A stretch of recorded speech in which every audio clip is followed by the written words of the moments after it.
La Cour constitutionnelle vient de publier les résultats du scrutin législatif du 25 juillet 2013, confirmant les résultats provisoires proclamés par la CENI. La coalition Arc-en-Ciel rappelle que par un communiqué en date du 29 juillet 2013, elle a dénoncé avec fermeté l'achat massif de conscience, les intimidations, les nombreuses anomalies graves et cas de fraude massive qui ont émaillé ces élections et qui sont reconnus par toutes les parties prenantes, y compris le gouvernement, au moins concernant l'utilisation des bulletins pré-votés. La précipitation, le cafouillage et le chaos généralisé dans lesquels la CENI a organisé ces élections malgré les interpellations incessantes et les protestations de l'opposition montrent à quel point le régime en place est prêt à user de tous les moyens pour conserver le pouvoir malgré les risques d'implosion que cela comporte pour le pays. Ces résultats ne reflètent nullement le poids réel des partis et regroupements politiques engagés dans cette compétition et ne confèrent aucune légitimité au pouvoir en place.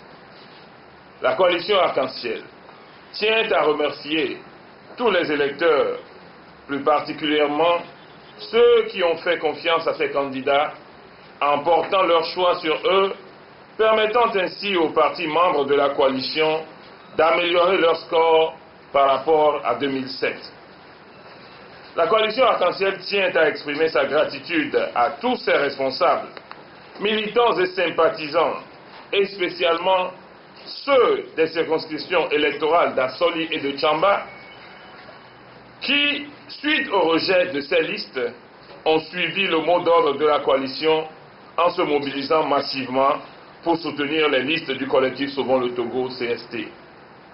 Au-delà des fraudes massives orchestrées par le pouvoir, la coalition Arc-en-Ciel considère que les causes des résultats obtenus par l'opposition sont aussi à rechercher dans la désunion des forces démocratiques. Je répète à dessein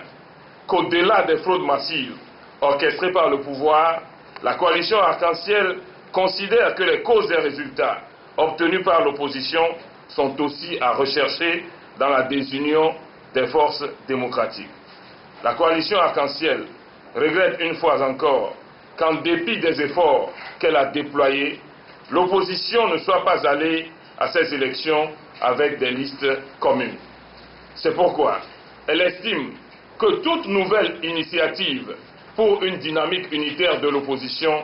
passe nécessairement par des états généraux des forces démocratiques pour faire une analyse rétrospective de leur stratégie, un bilan objectif du chemin parcouru et placer chaque acteur politique devant ses responsabilités. Cette démarche est une condition sine qua non pour l'alternance en 2015, qui reste un objectif fondamental pour la coalition Arc-en-Ciel et une préoccupation primordiale pour les populations togolaises aspirant à une vie décente. La coalition Arc-en-Ciel rappelle par ailleurs aux partis au pouvoir que toutes les composantes de la classe politique se sont engagées au cours des discussions préélectorales à réaliser au lendemain des élections les réformes institutionnelles et constitutionnelles prescrites par l'accord politique global APG et à organiser les élections locales pour créer les conditions véritables de développement à la base et d'éradication de la pauvreté. Elle voudrait à cet effet faire observer que l'Assemblée nationale n'est pas le cadre approprié pour réaliser le consensus indispensable sur les réformes et qu'il est urgent de reprendre les discussions dans un cadre de concertation et de dialogue conformément à l'esprit de l'APG. La coalition Arc-en-Ciel appelle chaque partie prenante au respect de ses engagements afin de créer les conditions de stabilité propices à la relance de l'économie et à l'ouverture du pays aux investisseurs. Peuple togolais, il est temps de prendre nos destins en main pour réaliser l'alternance et mettre fin à la misère de nos populations car 50 ans c'est trop, 10 ans c'est assez. Signé le président coordinateur général, Maître Mohamed Chassouna Traoré.